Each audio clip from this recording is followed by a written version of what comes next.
வணக்கம். பிறந்துட்டோம், மனிதனாக பிறந்தோம். சரிங்களா? பிறந்தது உண்மை, போகிறதும் உண்மை. சரியா? ரெண்டும் கன்ஃபார்ம், எல்லாருக்குமே தெரியும். எனக்கு நான் சொல்லி தான் இல்லை, எல்லாருக்கும் தெரியும். பிறந்தது உண்மை, திரும்பி போகிறதும் உண்மை. சரிங்களா? இடையில ஒன்றும் இல்லை. நீ உண்மையாக உன்னையோட ஆன்மாவை நீ பார்த்துட்டின்னா நீ காசே எதிர்பார்க்க மாட்டேன். சரியா? உன்னோட ஆன்மாவை நீ பார்த்தீன்னா கண்டிப்பாக காசே தேவையில்லை. என்னோடய ஆன்மா தான் உண்மையான ஆன்மா தான் எனக்கு உண்மை அப்படின்னு நான் கண்டிப்பாக நினப்பேன். அதை பார்க்குறதுக்கு பயிற்சி இருக்குது. அந்த பயிற்சியை நீ பண்ணுன்னா சில குருவள்கிட்ட போய்ட்டு நீங்கள் பயிற்சி எடுக்கணும். சரிங்களா? அந்த பயிற்சி எடுக்கிறது பெருசு இல்லை. நிறைய குரு இருப்பாங்க, பார்த்துருப்பீங்க. எத்தனையோ குரு இருப்பாங்க, குருவும்பாங்க. ஆனால் அந்த குருவை ஏமாந்து போயிடாதீங்க. பட் ஒன்றே ஒன்று சொல்கிறேன், புக்கு பார்த்து படித்து விட்றவங்களாம் குரு கிடையாது. சரிங்களா? புக்கு பார்த்து படித்து சொல்கிறவங்களாம் குரு கிடையாது. அதெல்லாம் சும்மா போய். சரியா? உண்மையான குரு அனுபவ பயிற்சி. அவங்க சுத்தமாக எல்லாத்தையும் அனுபவிச்சிருப்பாங்க. அவங்கள்ட்ட போய் குருக்கிட்ட போய் பயிற்சி எடுத்துங்க. கண்டிப்பாக உங்களோட ஆன்மா நீ பார்க்கலாம். சரிங்களா? உங்களோட ஆன்மா நீ பார்த்தீங்கன்னா இறைவனை பார்க்கலாம். ஆனால் இந்த உங்களோட ஆன்மாவை நீங்கள் பார்த்துட்டிங்கன்னா கண்டிப்பாக காசு ஆசை யாருக்குமே இருக்காது. இப்படி ஒரு ஆன்மாவில் இப்படி ஒரு இது இருக்கா, இறைவன் இப்படி இருக்கிறான்னா அப்படின்னு அப்படியே ஒன்று மறந்துடுவேன். சரியா? அதனால் ஒவ்வொருத்தரும் சொல்கிறேன், உன்னோட ஆன்மாவை பார்க்க எதிர்பார். வேறு எதுவுமே வேஸ்ட்டு. பாக்கி எல்லாமே போய். நீ பிறந்தது சரியா? நீ சரியா? பிறந்தது உண்மை, போகிறது உண்மை. சரியா? இடையில ஒன்றுமே கிடையாது. யாரும் உனக்கு சொந்தம் இல்லை. நீ ஒன்றே ஒன்று, உன் ஆன்மா சொந்தம் தான். உன் ஆன்மா சொந்தம், உங்கள் இறைவன் சொந்தம். அதுதான் சொந்தம். உன் உடம்பு கூட சொந்தம் கிடையாது. சரியா? உங்கள் அம்மா கொடுத்தது உடம்பு, அது வேணால் உங்கள் அம்மா வேணால் எடுத்துகிட்டு போயிடலாம்.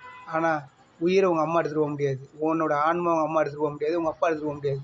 ஆனால் உண்மையாக உன் ஆன்மா யார் கையில் இருக்குது? இறைவன் கையில் இருக்குது. அதனால் நீ இறைவனை பார்க்கணுன்னா கண்டிப்பாக இந்த பயிற்சியை எடு. இந்த பயிற்சி எடுக்கணுன்னா நல்ல குருவை பார்த்து சீடனை போய் குருவை பார்த்து பயிற்சி எடுக்க முயற்சி பண்ணுற எல்லாருக்கும் இந்த வெற்றி உண்டு. சரிங்களா? உங்களோட ஆன்மாவை பார்த்தீங்கன்னா கண்டிப்பாக யாரும் காசு ஆசையே இருக்காது, ஒரு பொழுதும் இருக்காது. ஏன்னா அந்த ஆன்மாவுக்கு அவ்வளோ பெரிய சக்தி உண்டு. அந்த சக்தி ஒவ்வொருத்தருக்குள்ளேயும் இருக்குது, எல்லாருக்குள்ளேயும் இருக்குது. சரியா? அதனால் ஒவ்வொருத்தரும் சொல்கிறேன், உங்களால் முடிஞ்சது நிறைய பேருக்கு ஹெல்ப் பண்ணுங்கள், அன்னதானம் பண்ணுங்கள். சரிங்களா? அன்னதானம் பண்ணுங்கள். நல்லா ஒரு அன்னதானம் பண்ண அந்த ஆன்மா நீங்களே பார்த்துட்டு வழி கிடைக்கும். அதனால் நீங்கள் பயிற்சி எடுக்கணும்தான் மட்டும் இல்லை, அன்னதானம் பண்ணாவே அதுவே உனக்கு பெரிய தானம். சரியா? உன்னை ஒரு ஆபத்தில் விட போகிற கட்டத்தை நீ அன்னதானம் பண்ணினா அந்த அன்னதானம் பண்ணுறதுலேயே உனக்கு ஆபத்துலேருந்து உன்னை பிடிச்சி தூக்கி விட்டேஞ்சிடும். அதெல்லாம் தானத்திலே சிறந்த தானம் அன்னதானம். அதெல்லாம் அன்னதானம் பண்ணுறது நல்லது. ஒவ்வொரு மனிதர்களும் பண்ணுங்கள், நல்லது. சரிங்களா? ஏன்னா இது நான் சொல்கிறேன்னு நினைக்காதீங்க. நான் யாருக்கும் நான் அட்வைஸ் பண்ணுறேன்னு இதெல்லாம் கிடையாது. எனக்கு நீ சொல்கிறதுனால நீ கேட்குறதையோ கேட்காததெல்லாம் என்னோடய விருப்பம் இல்லை.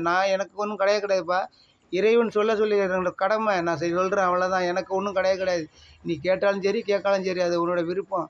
என்னோடய கடமை நான் செய்கிறேன், அவ்வளோதான். எனக்கு என்னோடய கடமை இது, நான் சொல்ல வேண்டிய கடமை. நீ கேட்குறியோ கேட்காதது என்னோடய விருப்பம். நீ கேட்டாலும் சரி நீ கேட்காலும் சரி, அது உன்னோட விருப்பம். அது உன்னோட விருப்பம். அதை பற்றி நான் கவலை பண்ணி கேட்கலையோன்னு நான் ஒன்றும் கிடக்க முடியல. நீ போடுற லைக்கெலாம் எனக்கு அதெல்லாம் உனக்கு பணம் வரப்போது வந்து வருது ஒன்றும் கிடையாது. அதனால் எனக்கு ஒன்றும் கிடையாது. இறைவன் சொல்லியிருக்கான் அதை சொல்லி. அதனால் நான் சொல்கிறேன், அது என்னோடய கடமை. அதில் நான் இருக்கும் வரை நான் என் கடமையை நான் நிறைவேற்றிட்டு போயிடுவேன். சரியா?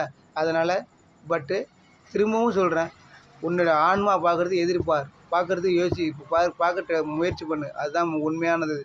எல்லாமே போய் எதுவுமே உண்மை கிடையாது. நீ இன்றைக்கி ஒருத்தன்ட்ட பேசுவோம், மறுநாள் பார்த்தா அவன் இன்னொருத்தன்ட்ட போய் உன்னை பற்றி பேசிட்டு போவான். அப்படியாப்பட்ட உலகம் இது. சரியா? காசு உலகம் அது. ஆனால் காசு இருந்தால் உலகம்னு எவன் நினைக்கிறானோ அவன் கடைசிக்கே பிச்சைக்காரனாக தான் அலையணும், பைத்தியம் முடிச்சு அலையணும். காசுன்னு அலைஞ்சானா உண்மையான உன் ஆன்மாவை மட்டும் கண்டிப்பாக நீ உயர்ந்த இடத்துல இருப்ப. அதுதான் உண்மையானது. வேறு இது எல்லாமே போய். சரியா? நம்ம வாழ்க்கையில் எல்லாமே போய். ஒன்றே ஒன்று, ஆன்மா, இறைவன். இது 2 தான் உண்மை. பாக்கி எல்லாம் போய். நன்றி, வணக்கம். அடுத்த வீடியோவில் சந்திப்போம்.